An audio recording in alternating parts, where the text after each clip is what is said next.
በመቀጠል ሙሽሪት ለባሏ ቀለበቱን የምታደርግለት ይሆናል።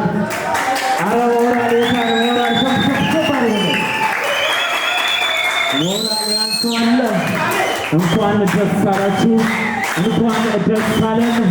የዛሬው ቀን ቶላላለ ሞራል ያንሳል